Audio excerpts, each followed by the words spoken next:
now calls Andrew Dornberg to the stand. Oh, me? Just kidding. Colin, Sorry. Bye, Jenny. Bye, Jenny. Love you. Oh, you're crazy.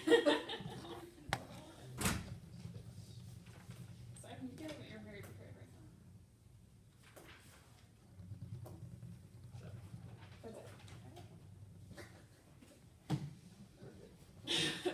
You're just getting nervous. I'm not. Y'all good.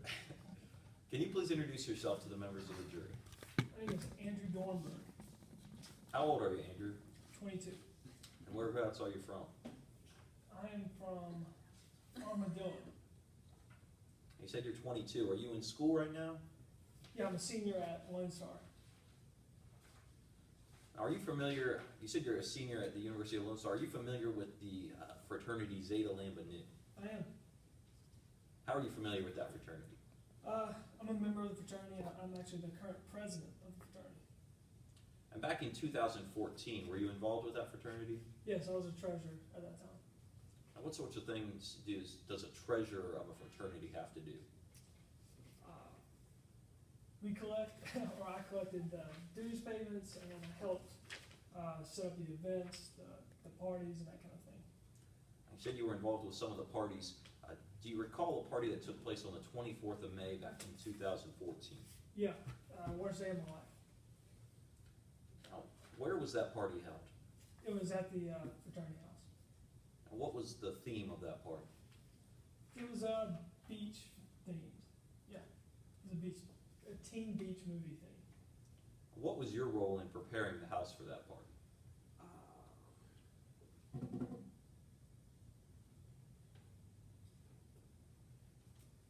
Help get it set up, help get the word out, that kind of thing. Right. Now you said it was beach themed. What sorts of things did you have for that beach party? Well, we had a prop lifeguard stand. We kind of had a makeshift pool in the front yard, but that was also set up like a prop, and we had a tiki bar, just kind of cheesy beach theme kind of stuff. You said these were props. What was actually the purpose? What role did these serve during the party? Just to kind of go along with the theme of the party, just for fun. They weren't actually supposed to be used for any reason. Now, when on that day did you first meet Kay Denny? It was before the party started. That afternoon, her and her friend were walking by, I think right as we had finished setting up the tiki bar. Now, at that point, did you talk to Miss Denny? Yes. And how did you communicate with her during that day? Throughout the day, Or that evening after you met her? we exchanged text messages. Would you recognize a copy of those text messages if I showed them to you? Yeah. May I approach the witness, Your Honor? Yes. Andrew, can you tell the members of the jury what I just handed you? This is a record of the text between me and Kay that night. Does that document truly and accurately depict what those, is that a true and accurate copy of those text messages? Yes. Has it been changed or altered in any way? No. Your Honor, at this time, the defense moves to enter Defense Exhibit 7 into evidence. Any objection? Your Honor, we have not seen this exhibit. If I could just have a moment to see it, then I would gladly say whether or not we have any objection. Show the plaintiff's counsel a copy of the exhibit. Thank you. We have no objection, Your Honor. Okay, without objection then, it will be entered into evidence. Now, Andrew, I've seen those text messages, you refer to a pool and diving in it several times. Can you go ahead and explain to the members of the jury what you were talking about? Yeah. Kind of just flirting with Kay. Nothing really serious about actually going swimming. It was just a really poor attempt at flirting. Did you actually plan on swimming in the pool with her? No. Did you plan on having her dive off of a lifeguard chair at your home? No, of course. Like I said, those are just props. Now, at any point in those text messages, did she inform you she was under the age of 21? No. I want to talk a little bit more about that party. For this party, what types of security did you have at your home? Well, we had the guy at the front door checking IDs. And we also had a large sign on the front of the house. It said, only 21, anyone 21 and older can come in. I guess another form was the invites that we actually sent out. Well, you said you had somebody at the door checking IDs. Who was that person? Courtney Perez. And you said he was checking IDs. Why did you hire him for that party? Well, I mean, we have to abide by the rules. The university sets out restrictions for any type of fraternity functions like that, and we have our own types of restrictions in place when it comes to throwing a party, serving alcohol. We want to make sure that if anyone is there, that they're of age and they're actually supposed to be there. You also mentioned a sign. Would you recognize a copy of that sign if I showed it to you? Yes.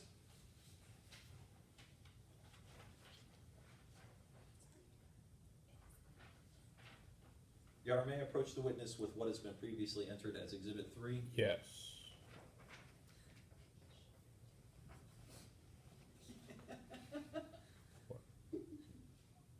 You said that sign was at your home. Why did you hang that sign at your home? So that anyone attempting to come in would know prior that you have to be 21 to enter the house that night. And where was that sign displayed? Right on the front door, or right above the front door. Now, today we just have it printed out on that piece of computer paper, but can you tell the members of the jury how big that sign was that night? It's probably about 6 feet. It's pretty big. How tall are you, Andrew? I am 5'9" on a good day. So that sign, it would have been taller than actually you are. Yes, it would. Now, you also said you sent out an invitation for your party. Yes.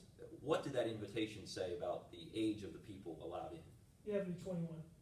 And why did you have that on the invitation? Again, we wanted to send out an invite to the people we knew, but we wanted to make it clear that if you were going to come and be at the party, you had to be 21. Now, you mentioned restrictions on your party. Who sets those restrictions? Well, like I said, the university sets certain restrictions on the parties, but also we set our own restrictions, like the sign, like the invites. Those are things that we do ourselves to make sure that whoever's coming to these parties are of the right age. Now, you said you were texting Kay Denning that night. At what point did she actually show up at that party?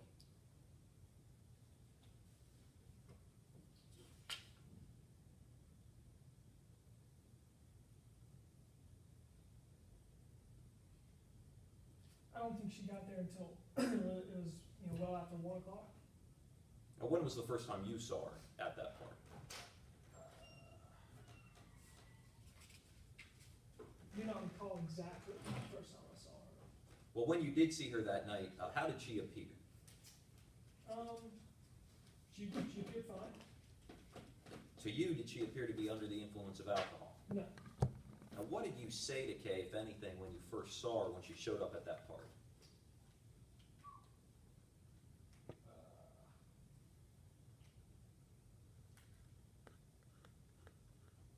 Again, I don't remember exactly what exactly you're asking. Now, where was Kay when you first saw her? When she showed up at your house late in that night, where was she? She was at the front of the house. In the front yard of the home? Yes. Now, when you saw her there, what did you say to her?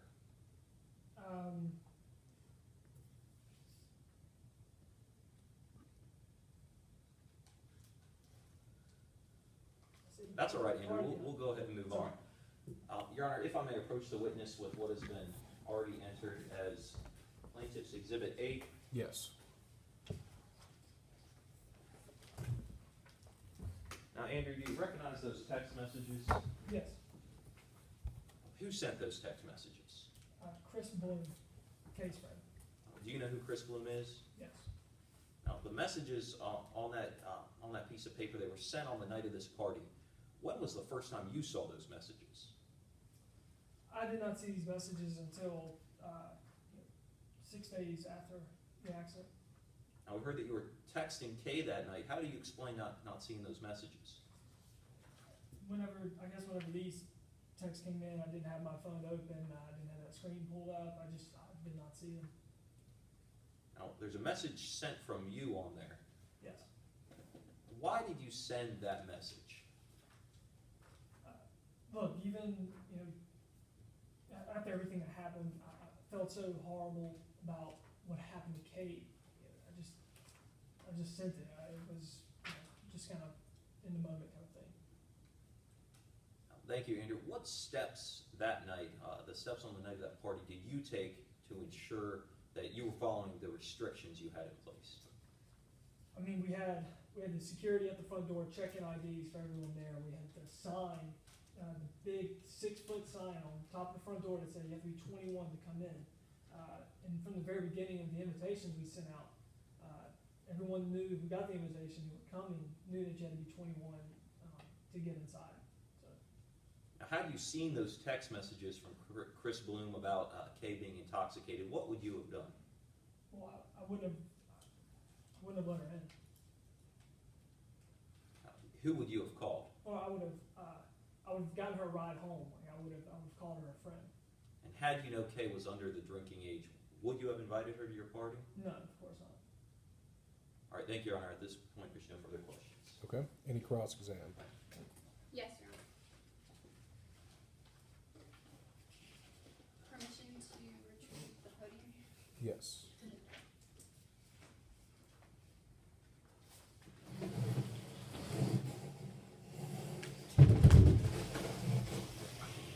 Permission to be a little louder. I can put it up. It's intimidation. Yeah. Andrew, you're 22 years old. Yes. You're currently the president of Zeta Lambda Nu. Yes. You used to be the treasurer of Zeta Lambda Nu. Yes. You were the treasurer on the night of May 24th, 2014. I was. You were also on Zeta Lambda Nu's party committee. Yes. And the party committee thought up and planned parties for the fraternity. That's right. And Zeta Lambda Nu had a party on May 24th. Yes. And the party committee that you were on for Zeta Lambda Nu planned this party. Yes. You wanted this party to be fun. Yes. For this to be a fun party, you first and foremost needed to have plenty of alcohol. Well, I don't know if it's fair to say in order for it to be fun, but we had alcohol there. But your first goal was to have plenty of alcohol. It was one of our goals. Now, you were the one who thought up the idea for the party for that night. Yes. And you hired someone for that night.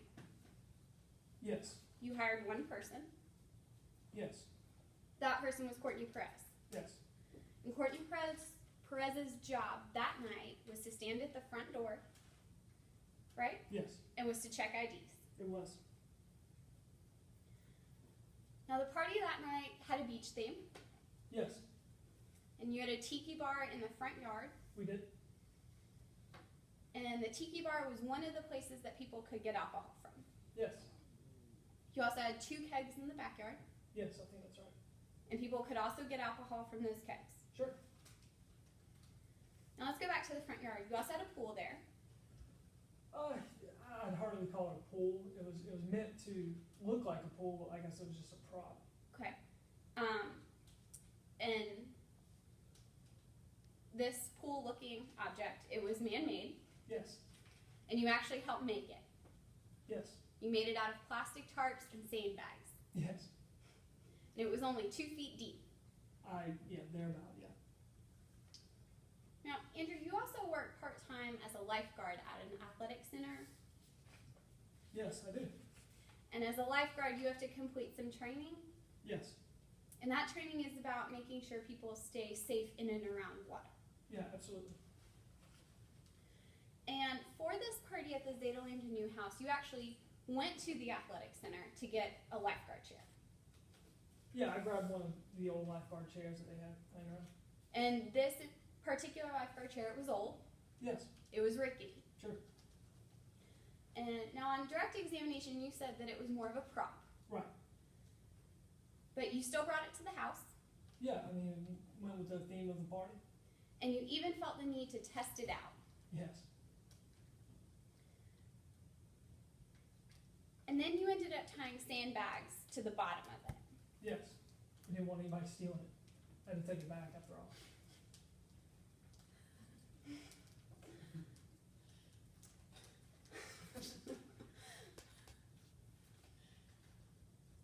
actually sat in that lifeguard chair, Yes, and you said it was rickety. it was. So those sandbags also stabilized it. Yeah, sure. Now you also wanted to put this lifeguard chair in your man-made pool, We had it beside it. but then you decided to put it in the pool.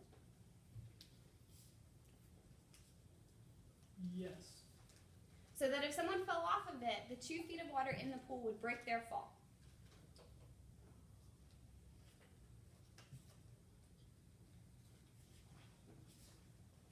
Sure. Now- Yes. It was around 6:30 p.m. when you were sitting in that lifeguard chair testing it out, wasn't it? Yes, it was around then. And you were drinking, Yes. and you were yelling at people through your megaphone. I was sitting in the lifeguard chair. People were trying to get it set up for the night, and that was just an easier way for me to kind of direct people. I wasn't yelling at them. You were using your microphone, commanding people to do certain things. Yes.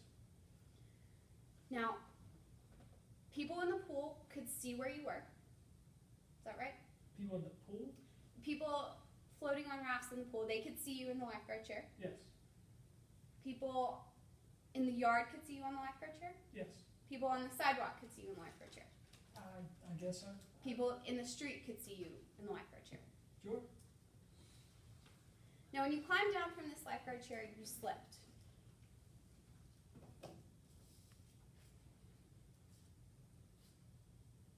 I did. Yes. And even though you slipped, and even though you tied sandbags to the bottom and put the chair in the water to break someone's fall, you didn't remove the chair from the yard. No, it was one of the props we had there for the party. You didn't put a sign on it saying no climbing, No, we didn't. We didn't have a sign for it. and you left it out where people had access to it. I mean, it was there at the party. These same people also had access to the tiki bar, Yes, the people who were at the party. Yeah. and they also had access to the kegs in the backyard. I mean, if you were able to come into the party, I guess to get to the back where the kegs were, yeah, you could have access to it. Now, while you were testing out this chair, you saw Miss Denning, right? Yes. That's when, that's when I saw Kate. And this was the first time that you had ever met Miss Denning. Yes. You asked her if she was going to come to your party. Yeah.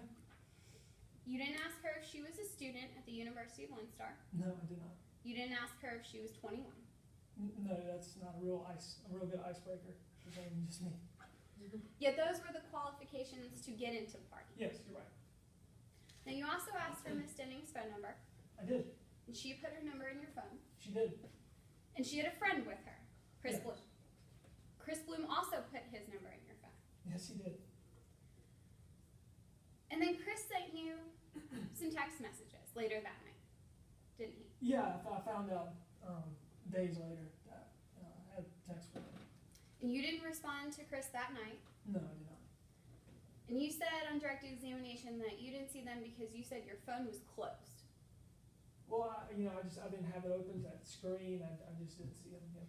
Yet at the same time Chris Bloom was texting you, you were texting Kay Denning, were you not? Yes, I believe it was. Yeah, the same one. Same night.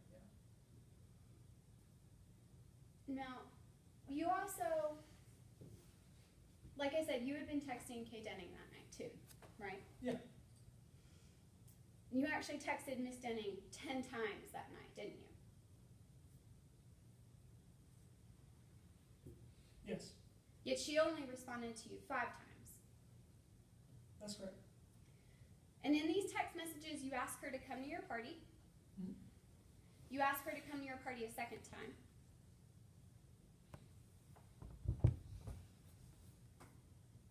Yes. You asked her to come to your party a third time. Yes.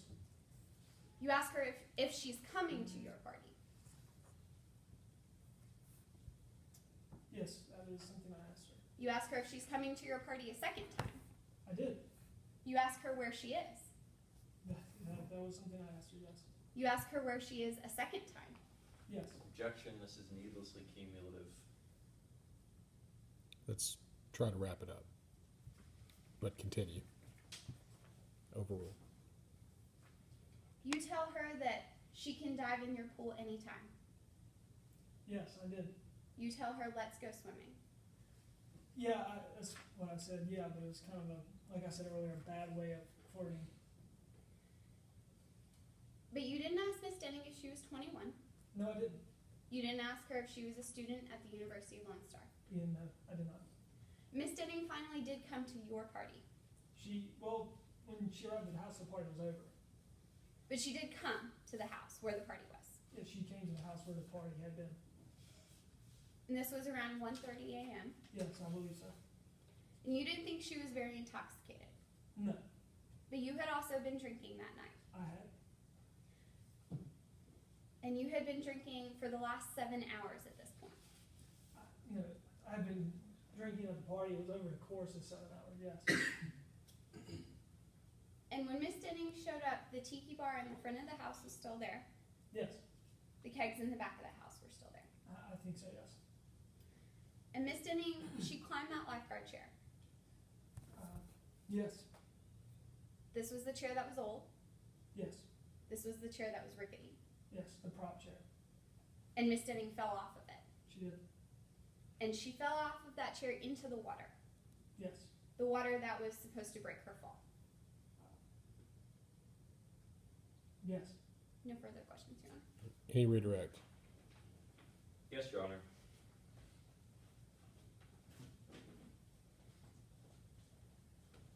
Now, Andrew, Ms. Collins asked you a lot about those text messages.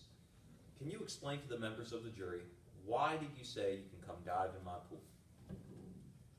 Like I said, I wasn't serious about swimming. I don't have a pool, but it was just a really bad way of flirting. Why did you have all those restrictions and safety measures in place that night?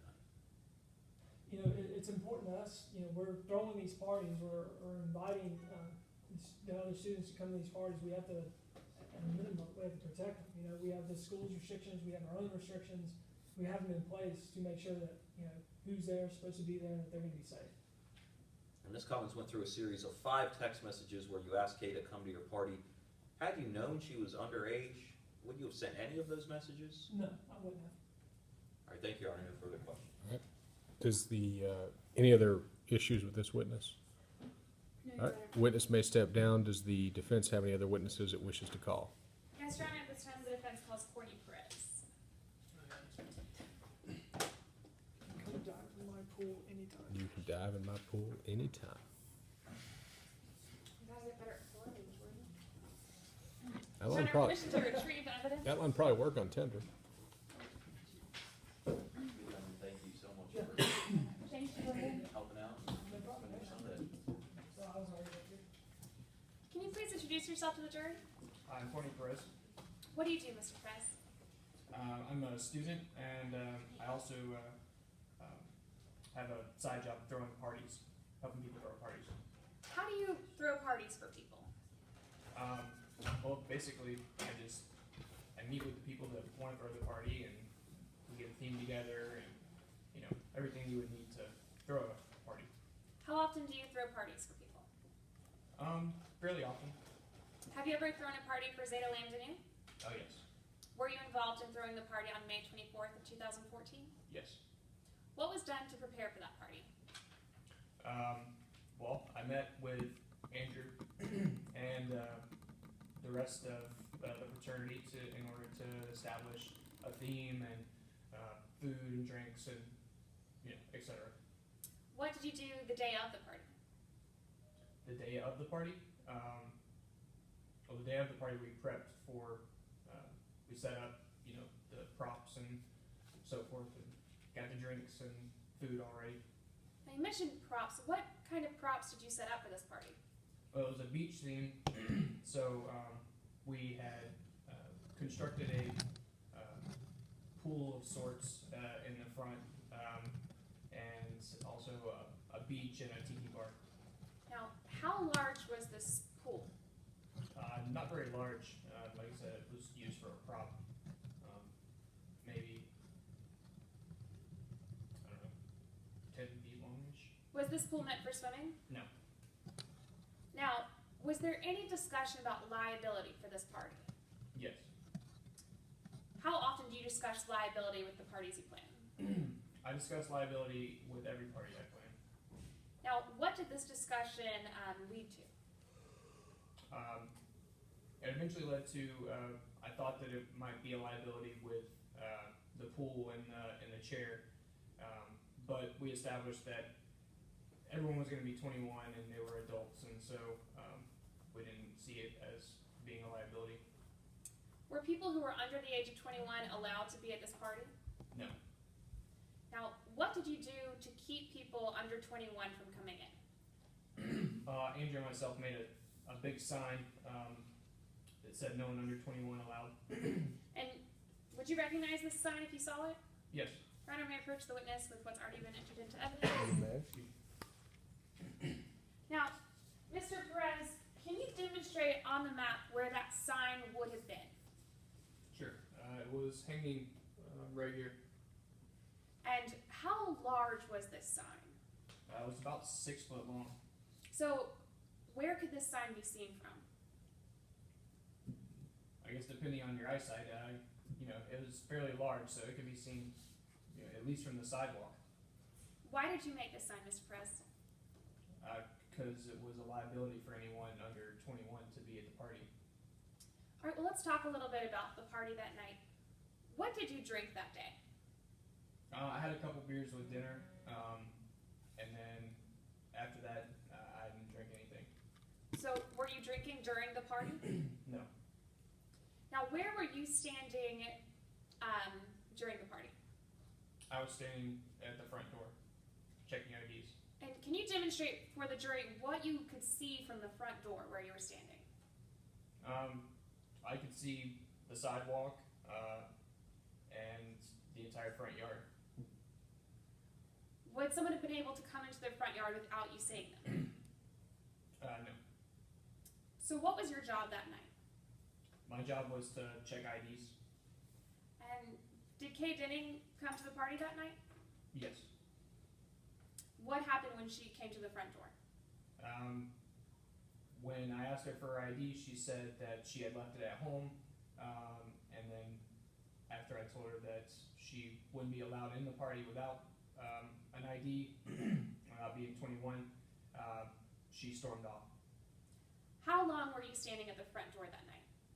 All night. And what time did that party end? Around 1.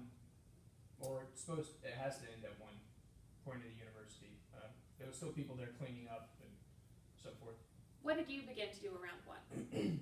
Yeah, like I said, we were, me and a few of the others had to clean up, and there was a few other people that were still trickling out. What, if anything, happened while you were cleaning? What happened while I was cleaning? Kate showed up. Was she let into the party? No. Where was she, if you could demonstrate on the map for the jury? She was in the backyard. What did you do when you saw her in the backyard? I told her that the party was over and that she needed to leave. Where, if again, did you see Kay that night? I again saw her in the front yard. Later. What did you do then?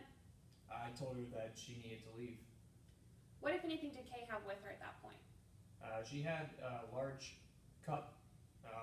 It was not a cup from our party. What kind of cups were you using at your party? We were using blue and red solo cups. What kind of cup did Miss Denning have with her? It was a large cup, like a big gulp. Now, Mr. Perez, what did Miss Denning begin to do? She began to climb onto the lifeguard chair. What did you tell her at that time? I told her she needed to get down or she was going to hurt herself. And Mr. Perez, how many times did you turn away Kay Denning that night? That would have made 3. Was Miss Denning provided any alcohol at the party that night? No. Was Miss Denning allowed to be at the party that night? No. Thank you, Your Honor. Nothing further. All right, any cross-exam?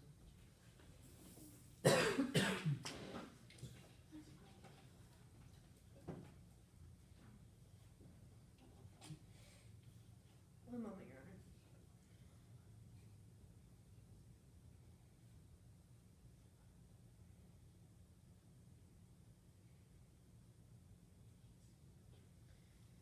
May it please the court? Yes.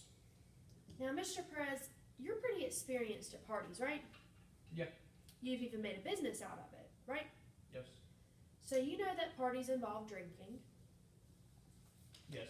and most of the time in your case, that's with young adults on campus, correct? Yes. And you know that young adults drinking don't always make the best decisions, do they? I guess you're not drinking responsibly. In fact, you've had a big discussion with Zeta Lambda Nu because you were worried that there would be potential problems, right? Yes. Because you knew that things can get out of hand quickly, right? Yeah, in my experience, I've seen that. So it's important to have people on hand to keep things under control, isn't it? Yes. And you did some things to do that, right? Yes. You were checking IDs, right? Yes. And you were checking IDs at the front door, correct? Mm-hmm. So you weren't providing security anywhere other than the front door. No. So when you were turning people away, it was just at that front door, correct? Yes. And some other things you did to keep things under control was making a sign, right? Yes. And the sign said, must be 21, right? And that was also just at the front door, wasn't it? Yes. There were no other signs. You didn't make any other signs, right? No. And you never hired any other people to man security, did you? No. And you didn't have people stationed around the property to keep wanderers out. No. You didn't put up a fence. No. You didn't do anything to physically enforce no entry outside of that front door, did you? No. In fact, when you saw someone in the party that you knew didn't have an ID to say they were 21, and you knew that meant they weren't allowed in, you didn't try to remove them, did you? Objection or compound question? Rephrase that question. Okay.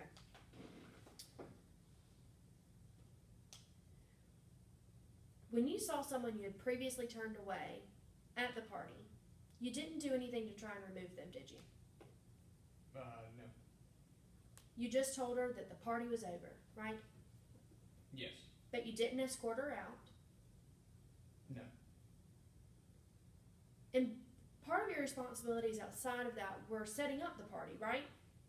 Yes. And in doing so, the lifeguard chair sparked your attention, didn't it? Yes. Because it was old Yes. and it was rather rickety, right? Yes. But Andrew told you it was just a prop, right? Yes.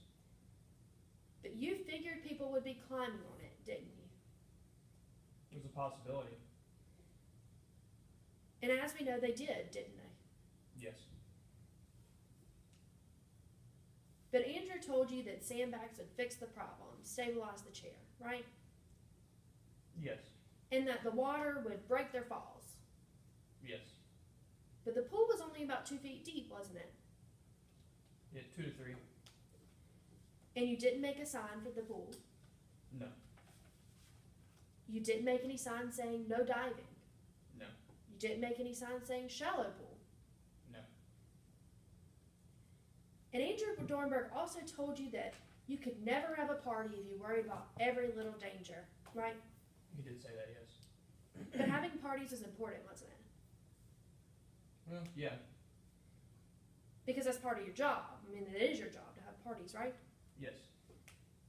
And Zeta Lambda knew they were some of your best customers, weren't they? Yes. No further questions. Any redirect? Yes, Your Honor. Mr. Perez, where were you when Kay Denning snuck in after 1 a.m. that night? In the house? And was the party over at 1 a.m.? Yes. What did you do when you saw Miss Denning after she'd snuck into the backyard? I asked her to leave. What did you do when you saw that she'd snuck into the front yard? I again told her that she needed to leave. What did you do when you saw her on the chair where she wasn't allowed? I told her to get down. What else did you say? That she was going to get hurt. Thank you, nothing further. All right. Witness may step down. Does the defense have any other witnesses it wishes to call? No, Your Honor, this time the defense rests. Okay. We ready for closings? Yes, Your Honor. All right. You may proceed with your closing. Just record it there. With your closing argument. Thanks, you're great. Your Honor, permission to approach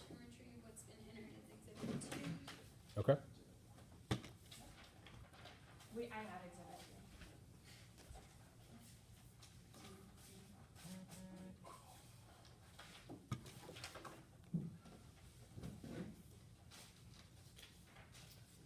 Your Honor, I reserve any remaining time for rebuttal. Okay. May it please the court. Yes. I'm so sorry. All my fault. Those were the words of Andrew Dornberg, the face and the voice of Zeta Landon New. Those were the words, the only words, after Kay Denning climbed to the top of a tall, old, rickety lifeguard chair. The lifeguard chair that an actual lifeguard, Andrew Dornberg himself, purposely chose to leave out at a Zeta Landon News Party of the Year. This was a chair that Andrew put in 2 feet of water because it would break someone's fall. A chair that was so rickety that they had to tie sandbags to the bottom of it, not only to try to stabilize it, but so that no one would steal it. A chair that Andrew slipped off of himself. But the sandbags and the water, it wasn't enough. Because Kay Denning, she walked into this party. She saw this chair and she climbed it. When she got to the top, she fell. She fell into that water that was supposed to break her fall. But the water didn't break her fall. Instead, it broke her skull in 3 different places. Kay was pulled out of the water, but it was too late. Her brain wasn't functioning. She was unresponsive. She was taken off of life support 6 days later. And now, members of the jury, we sit here today with the mother of Kay Denning instead of Kay herself. All because Andrew Dornberg, he wanted the party of the year. He wanted to plan the best party. But what he planned was a disaster. And he failed to manage and monitor this party. And it cost Kay Denning her life. Members of the jury, we have just presented to you all of the evidence in this case, and now I'm going to tell you why it's so important. As my co-counsel pointed out at the beginning of today, all of this evidence points to the fact that the defendant and the defendant alone failed to manage and failed to monitor this party. In other words, it points to the defendant's negligence, its lack of ordinary care. Before we get into the details of the evidence, I want to talk to you about the law, because it's important to know how all of these facts are going to apply. You see, the defendant in today's case is Zeta Landon New. And Zeta Landon New is an organization. And an organization can only act through its officers and its members. As long as these officers and members act within the scope of the authority that the organization gives them, their actions are considered actions of the organization itself. In other words, let's say you work in a grocery store. The grocery store gives you authority to work in the produce section. That's your job. That means you can restock vegetables, you can help customers find what they need, you can even mop the floor if something spills. And in the eyes of the law, your action of restocking vegetables, your words to customers, and you're mopping the floor, is like the grocery store is doing and saying those things itself. Now, today's case is all about negligence. And that means someone here failed to use ordinary care. We all have a duty in our everyday lives to act with this ordinary care. Let's go back to the grocery store. You mop the floor, you put up a wet floor sign. Putting up this wet floor sign is ordinary care because it warns the other people in the store so they don't slip and so they don't hurt themselves. Now, we do have the burden of proving to you today that the defendant failed to use ordinary care when it threw this party. And that burden is based on a preponderance of the evidence. Simply, more likely than not. If you think of the scales of justice, more likely than not means simply tipping them, even by just a fraction, in our favor. Members of the jury, we have tipped them beyond a fraction. You heard today that Andrew Dornberg, then treasurer, now president and on the party planning committee of Zeta Lambda Nu, wanted to throw the party of the year.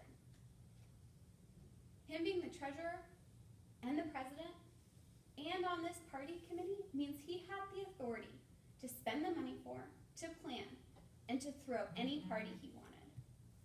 Anything Andrew did in relation to planning and throwing these parties was like Zeta Lambda Nu was doing it itself.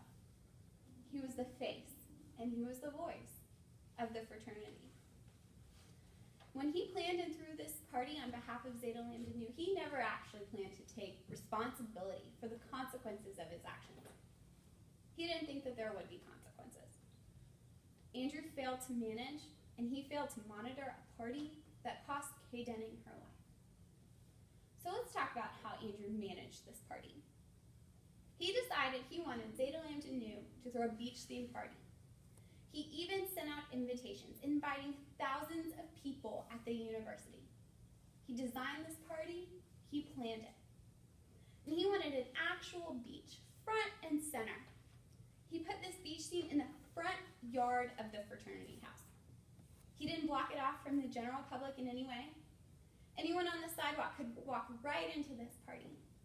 He didn't put tarps up so no one could see in. He didn't put a rope or a fence up. He didn't hire someone to stand at the edge of the yard, keeping people on the sidewalk out of the party. He didn't make any signs to put in the front yard. He left it completely open for the general public to see and for the general public to walk right in. Now, Andrew did hire Courtney Perez. He hired one person, and he hired this person to keep underage people out of his party. And it was Courtney's job to check IDs at the front door. But he hired one who was supposed to stand in one place the entire night. It wasn't Courtney's job to be anywhere else. Andrew also put a tiki bar in the front yard. Again, he didn't block this off from the general public. Anyone could have walked from the street straight up to that tiki bar and gotten a drink. There was no one checking IDs at this tiki bar. There were no bracelets identifying people as being 21 or older. There were no hand stamps. Now, Andrew and Courtney, they made a sign. And they made a sign that said, you have to be 21 to enter. And they hung it above the front door where Courtney Perez was standing. Right here. But this is the only sign that they made. There wasn't a sign at the tiki bar. Tiki bar that was on this side of the front yard. There wasn't a sign by the kegs in the backyard. There was one sign, and it was over the front door of a house that hosted its entire party outside. Now, Andrew also wanted a pool, but the thing about pools is that they're dangerous. Sadly, people drown in them all the time. Being a lifeguard, Andrew knew this. But he wanted one anyway. He thought he'd make a pool that was only 2 feet deep. Nothing bad can happen in 2 feet of water, right? As a lifeguard, Andrew knows what it takes to be safe around water. But he didn't take any of the precautions you normally see around pools open to the public. Like this one was. He didn't hire a lifeguard. He didn't put up caution signs. He didn't put up signs that said no running. He didn't put up signs that said no diving. All he put up were some sandbags, some plastic tarps, and some hose water. And although Andrew chose not to hire a lifeguard, he wanted that lifeguard chair. He took this chair from the athletic center where he worked without asking anyone. He told you today that this chair was old. It was rickety, and he even slipped off of it when he was climbing down. Now, the defense may come up here in a few minutes and say, well, Andrew tied sandbags around the bottom of that chair to stabilize it. He also put those sandbags on there so that people wouldn't steal it. That was his concern. He also put it in the water in case someone fell to help break their fall. He tested it out himself to make sure that it was fine. And the defense may even tell you that it was just a prop. No one was ever supposed to climb on it. But Andrew climbed on it. People saw him climbing on it. People saw him sitting in it. He drew attention to himself while he was sitting in it. You heard heard today that while he was testing out this chair, he was sitting in it with a drink in his hand and yelling at people through his megaphone. Remember, members of the jury, this is all in the front yard of the house. His actions don't tell people not to climb on this old rickety chair. That tells people, look how cool I am. Don't you want to come climb on this too? That you heard today that Andrew slipped. Not even he could be safe on this chair. But he left the chair out for the party anyway. That's not ordinary care, members of the jury. Remember that wet floor sign we talked about earlier? Putting out the wet floor sign would have been removing the chair from the party. It would have even been putting a sign on it that said no climbing. But leaving this lifeguard chair as it was out in the front yard at a party where there would be college kids and alcohol wasn't putting out the wet floor sign. It was deliberately choosing not to. It was mopping the floor and waiting, watching. And Miss Denning slipped, and she fell. Let's talk about how Andrew monitored this party. Andrew thought, okay, we're serving alcohol. People need to be 21 or older, and they need to be university students. He hired Courtney Perez to check IDs, and they made a sign saying 21 or older to enter. But Andrew invited the entire University of Lone Star. He sent out invitations to thousands of people, but he only hired Courtney to stand in one place to check IDs. Now,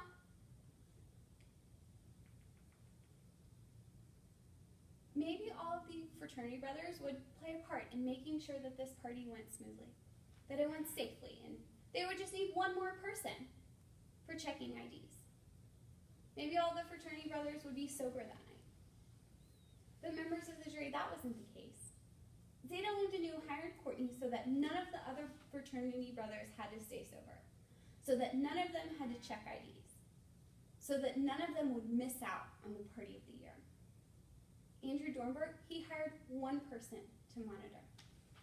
And you even heard today that that one person had been drinking that night. Now, Courtney was placed at the front door. He was simply instructed to stand there and turn away anyone who wasn't 21 or older. Courtney wasn't instructed to stamp hands, give out bracelets to people who were of legal drinking age. He wasn't instructed to man the perimeter or make sure people didn't come into the party straight off of the sidewalk. He wasn't even instructed to not have any alcohol himself. He wasn't instructed to serve drinks or be lifeguard for the night. That's not putting out the wet floor sign. Putting out the wet floor sign would have been hiring more people. It would have been having more manpower. But they chose to put Courtney here, at the front door, with an entire party that was thrown outside. You know what Courtney Perez was checking IDs for? Courtney Perez was checking IDs for people who had to use the bathroom.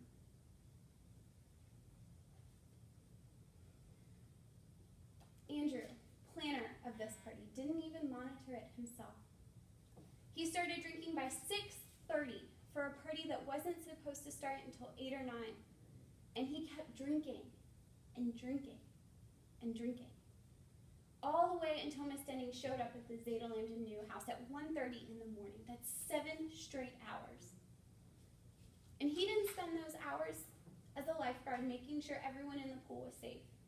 He didn't spend it making sure no one walked into his party from the sidewalk or that no one underage was drinking. He spent it enjoying his party, and he spent it texting Miss Denning. You heard Andrew say today that he sent Miss Denning twice as many text messages as she responded to. You'll get to see those messages when you go back into the deliberation room. Let's go swimming. Come to my party. Where are you? I'm waiting. Over and over and over. He monitored his party by badgering a 21-year-old who happened to also be intoxicated and who needed to go home. And he finally coerced her to come over. And when she got there, no one stopped her from walking right in to the Zeta Lambda Nu yard at 1:30 in the morning. Members of the jury, Andrew Dornberg didn't put out that wet floor sign. He didn't use ordinary care. He mopped that floor and he watched and he waited for someone to slip and fall. Had he used ordinary care, Victoria Denning would still have her daughter. We wouldn't be here. And yet, here we are. Now the defense is going to come up here in a few minutes and tell you that Kay Denning was unstoppable. And there were rules, restrictions, and risk. She violated all of those. But you know who else violated all of those? And who else was unstoppable? Andrew Dornberg and Zeta Lambda Nu. Andrew couldn't be stopped cleaning the party of the year. Rules don't let underage people in to parties where they serve alcohol. But Kay walked right in. They want to talk about restrictions? Put one person at the door and you make one sign. That doesn't restrict anyone from coming in from any other side of the house. Risk. You know who took a risk? Zeta Lambda Nu did. Because they let Andrew Dornberg plan a party with an old, rickety chair that he was seen sitting in, that he was seen climbing.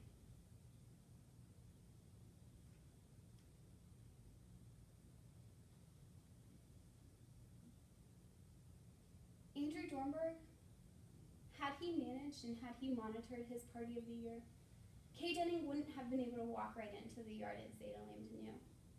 She wouldn't have been able to walk right into the pool or to climb that lifeguard stand. But she was able to do these things because there was no one there stopping her or keeping her safe. She got to the top of that old rickety lifeguard stand and she fell. And all Andrew Dornberg had to say about that was, "I'm so, so, so sorry. All my fault." Find Zeta Lambda Nu liable for the death of Kay Denning. Defense? Yes, Your Honor.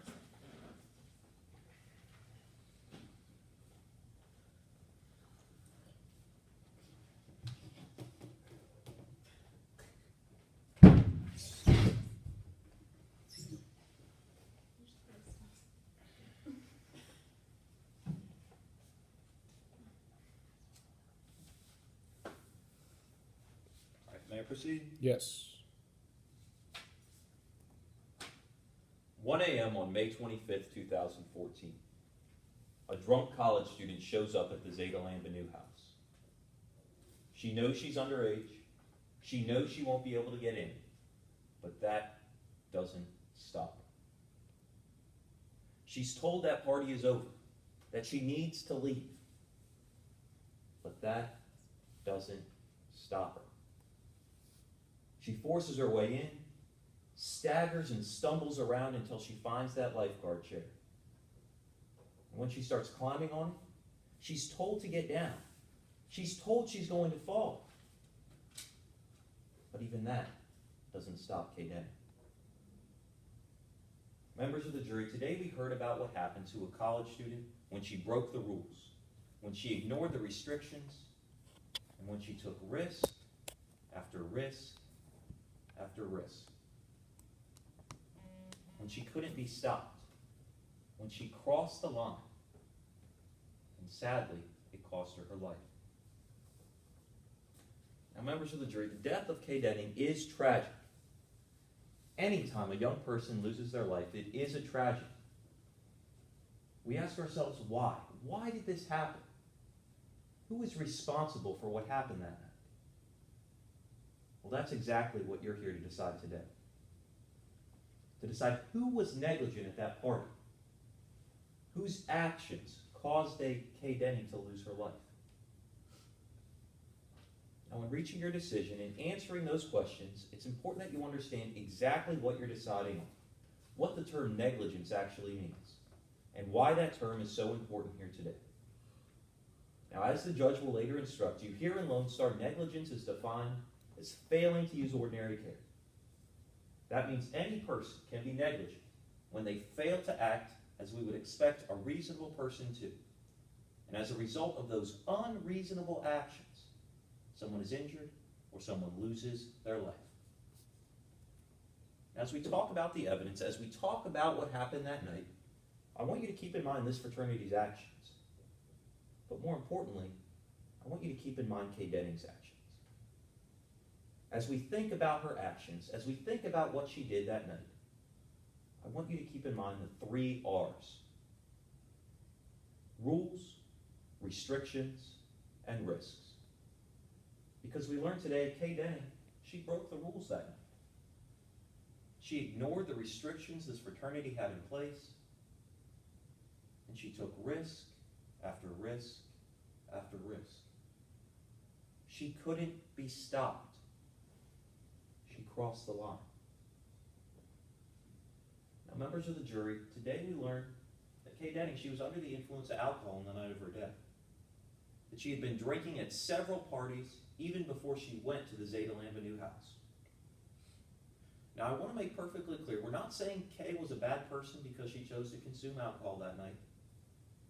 We're not saying she's any less of a daughter, a sister, or a friend because she chose to consume alcohol under the legal drinking age. But we have to keep in mind that she did break the rules that night. She did break the law. Now, we can't fault Kay for going out and having a few beers with her friends, having a few glasses of wine, engaging in typical college behavior. But we also have to keep in mind what happens to our bodies when we drink alcohol. So as we drink, our inhibitions, they float away. We take risks, we ignore dangers. Our judgment is impaired.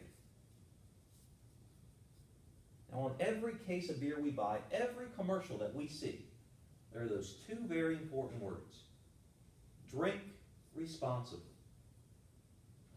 Those words tell us that if we choose to consume alcohol, we have to use extra caution. We can't drink and then get behind the wheel of our car. We can't drink and put others in danger. But most importantly, we can't drink and put ourselves in danger. But sadly, on this night, we learned that Kay, she didn't drink responsibly. She drank and drank. She let her guard down. Her inhibitions flew out the window. She took risks. She put herself in harm's way. Now, today we heard that Kay, she was drinking a lot on the night of May 24th. Her friends were concerned about her. She became visibly intoxicated. She was staggering around, stumbling, slurring her words. Her friends, they told her that it was time to go home. Chris Bloom took the stand today, told us she was out with Kay that night. That she saw Kay crossing that line. She told her it was time to go home. It was time to let the night end. But Kay simply wasn't ready to give it up. She wasn't ready to let that party be over. So she continued to drink and drink and drink. Mixed drinks, straight liquor, drugs. Now, today we learned exactly how much alcohol was in Kay's body at the time that she was taken to the hospital. Today you're going to get to look at this toxicology report. A report that tells us that Kay, her blood alcohol concentration was a 0.19. That's shocking, members of the jury. A BAC so high for a girl not even supposed to be drinking at all. And while it's so shocking, so disappointing, these are so much more than just numbers on a piece of paper. Because this BAC, this piece of paper, tells us that Kay, she didn't care about the laws that night. She didn't care about the rules. Because, see, on this night, Kay didn't just have 1 or 2 drinks. She continued to drink and drink and drink. Now, there's a reason that the legal drinking age is set at 21. That's the age that the government here in Lone Star decided a person can be trusted to drink responsibly. Now, whether you agree with the rationale behind that rule, that law, that's what the law is. Those are the rules. But what that report tells us is Kay, she didn't care about the laws. She didn't care about the rules. Now, no one forced Kay to consume alcohol on that night. No one forced her to drink to the level of a .19. She made those choices. She accepted that responsibility. But today we learn, sadly, she broke those rules. Now that .19, it can explain a lot about what happened that night. It can explain why a girl, never in a lick of trouble before, would ignore all those restrictions this fraternity had in place. Why she would go back and sneak into that party. Because today we learned that Kay, when she first tried to get into the Zeta Lambda New House, she was turned away.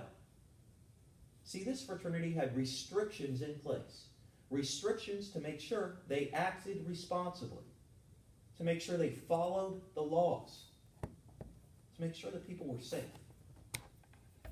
See, we learned today Kay, she was turned away by Courtney Perez at the door when she couldn't give him an ID. Now we heard that although Kay was turned away, she went out and she continued to drink. And as she did, her fears of being turned away, her fears of Courtney Perez stopping her at the door, they were quickly forgotten.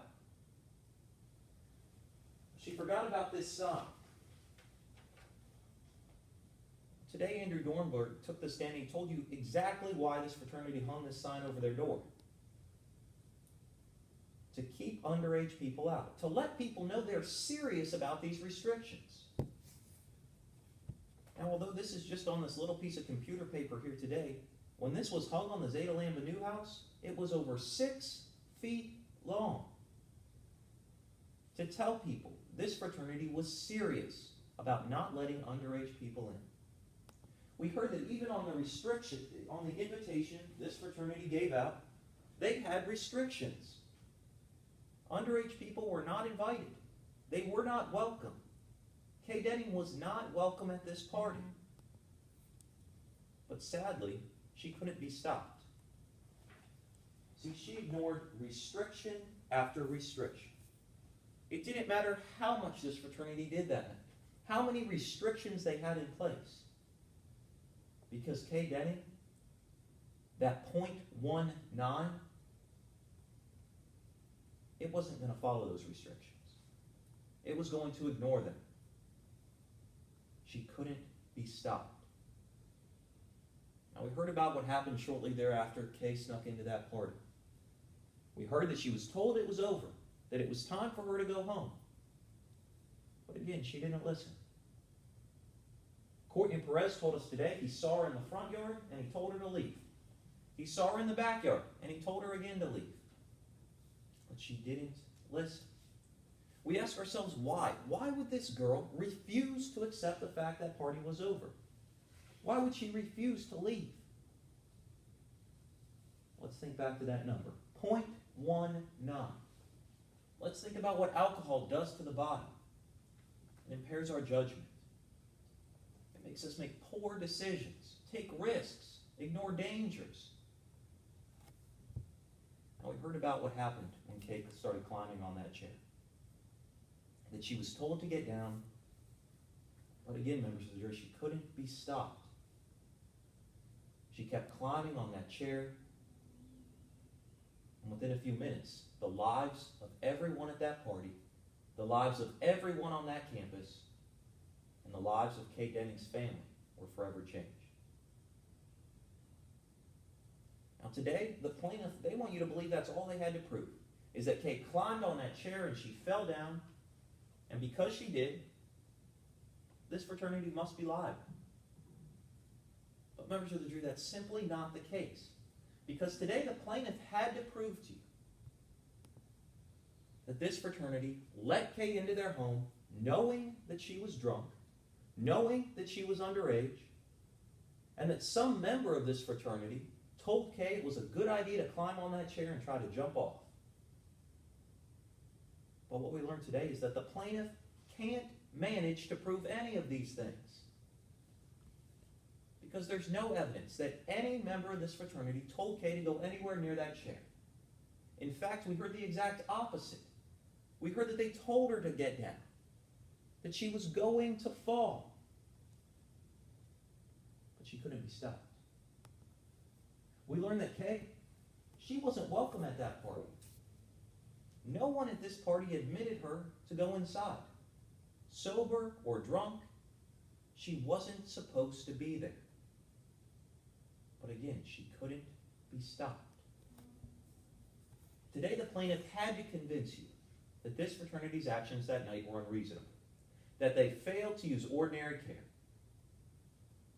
But today we learned this fraternity, they did everything that we can reasonably expect any organization that serves alcohol, any establishment that sells alcohol to do. See, they had somebody there checking IDs. They had a sign over the door over 6 feet tall. Even on the invitations, it said you must be 21 to get inside. They took every reasonable precaution that night. Now, today the plaintiff wants you to think that this fraternity, they should have done more. They should have put more signs up. They should have had signs everywhere. They should have had fences everywhere, gates everywhere, security officers everywhere. But members of the jury, let's think about what's reasonable. If you put a sign in your front yard that says no trespassing, does that mean that people can then break into your backyard? Does it mean because you don't have a sign beside your house that they can trespass there? Or maybe because you don't have one on your bedroom door that people can trespass there? No. If we have a sign in our front yard that says no trespassing, that goes for our entire piece of property. If we saw somebody like Kay Denning break into our front yard, trespass on it, we wouldn't say, oh, well, that's my fault. We call the sheriff out. This fraternity did everything they could reasonably be expected to do. But they could only do so much for someone who did so little to protect himself. Now today we learned that Kay, she ignored all those restrictions. She took risk after risk after risk. She ignored rule after rule after rule. She crossed the line of what is reasonable. She crossed the line of what is responsible. Now today the plaintiff wants you to think that this fraternity, they didn't manage that party, they didn't monitor that party. But today we heard they did everything they could reasonably be expected to do. But we heard that Kay Denning, she just couldn't manage to keep herself out of trouble. She couldn't manage to act reasonably that night. She couldn't manage to say that party's over, I need to go home. We heard that Kay Denning, she didn't monitor how much she was drinking. She didn't monitor what time it was. The only person that we learned today acted unreasonably that night, the only person that was negligent that night was Kay Denning herself. Now, members of the jury, Kay Denning's death is tragic. No one should have to lose their life over a party. We ask ourselves why. Why did this happen? Why did Kay Denning have to lose her life? After working on this case for 2 years, looking at all the facts, all the evidence of what happened that night, the only answer I can give you is that sometimes life just ain't fair.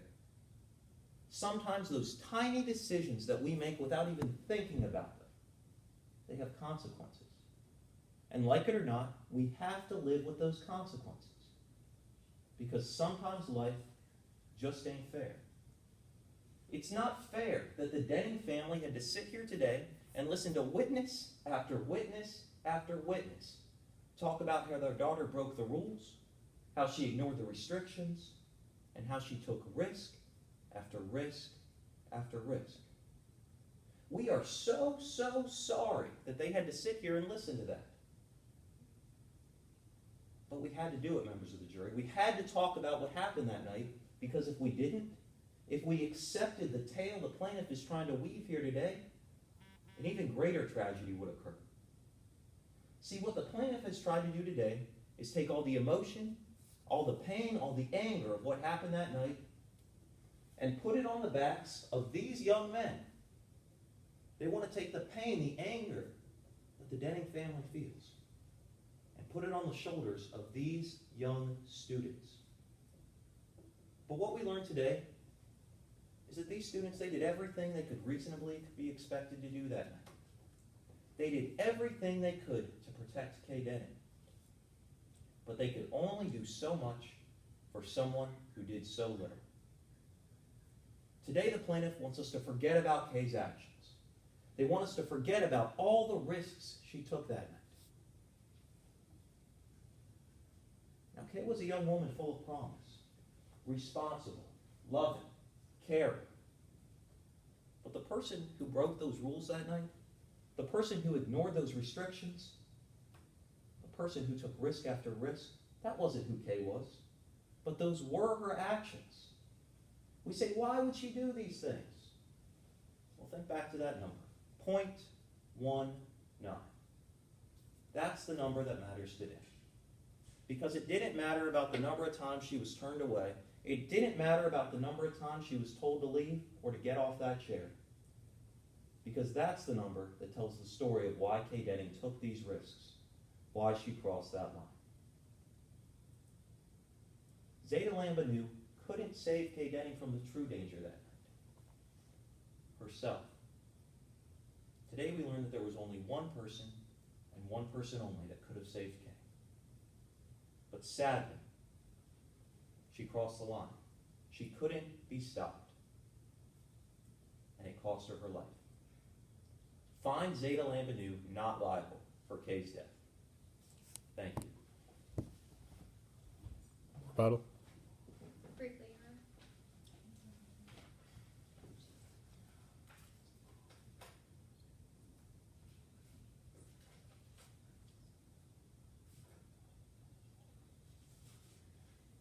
Members of the jury, defense counsel has just come up here before you. They've talked to you a lot about Kay Denning's intoxication on the night of the accident. And we don't dispute Kay's intoxication that night. But the problem is that Miss Denning would have never tried to go to Zeta Lambanu. She would have never been able to walk right into the front yard at Zeta Lambanu if it weren't for Andrew Dornberg. Andrew Dornberg sat on the top of that old rickety chair, and he yelled at Kay Denning through his megaphone, "Come to my party." He sent her text after text after text saying, "Come swim with me." He never asked her if she was 21. He never asked her if she was a student at the university. He didn't care. He wanted her at that party that night, and he was going to make sure that it happened. But the environment that he invited her to over and over and over again, it wasn't safe. You see, defense counsel is absolutely right when he said that alcohol impairs our judgment. Andrew Dornberg with Zeta Lambanu planned a party where there would be alcohol. And they knew that all of their guests, if not most of their guests' judgment, would be impaired. Yet they made a pool with water. And they put up an old and rickety lifeguard chair. And Andrew sat in it, drawing attention to himself, saying, "Look at me, look at how much fun I'm having. Come sit in this chair." You see, Andrew invited people with impaired judgment to climb. He invited Kay Denning to climb, and she did. She walked right into that party, and she climbed on that chair like he wanted her to, and she fell. Defense counsel asks you what greater tragedy there is than a 20-year-old daughter dying. There is none. Find Zeta Lambanu liable.